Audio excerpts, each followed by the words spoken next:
And it's not really very late, but he's sitting there looking out. And all of a sudden, he realizes that every light in every house is turned off. There's not a porch light. There's not a street light. There's not a light in the living room or a bedroom. No lights whatsoever. He's thinking, I don't believe I ever noticed that before. I wonder what's going on. Power's not out. We've got lights. Well, he hadn't been sitting there too long, and he heard, whomp! I wonder what that is. He sees a shadow go by the window, and he thinks, these little big kids, they waited. They came out late, trick-or-treat.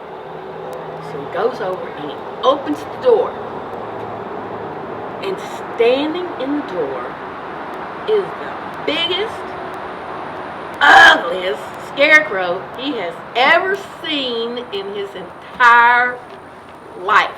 And he's looking at it and he's admiring the mask.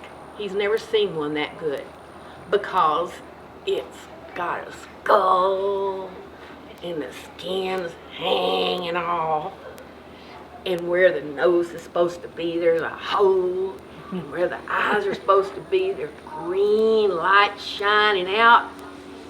And he looks and he sees this bony hand. He's thinking, wow, this kid's got a great costume. But then he notices it smells just like rotten meat.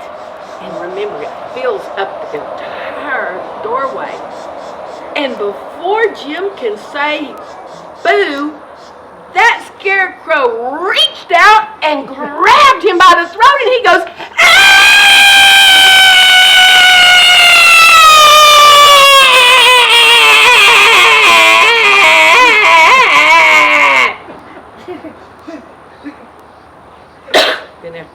Then after a while, the neighbors hear some more screams, and that must be Jean, his wife. Girls, can you scream like Jean? Can you scream?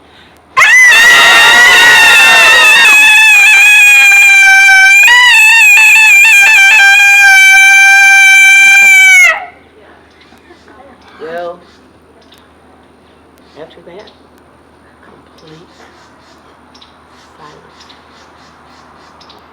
The next morning, Jean and Mitch had disappeared. All their things were there. They were gone. But what do you think was in their front yard?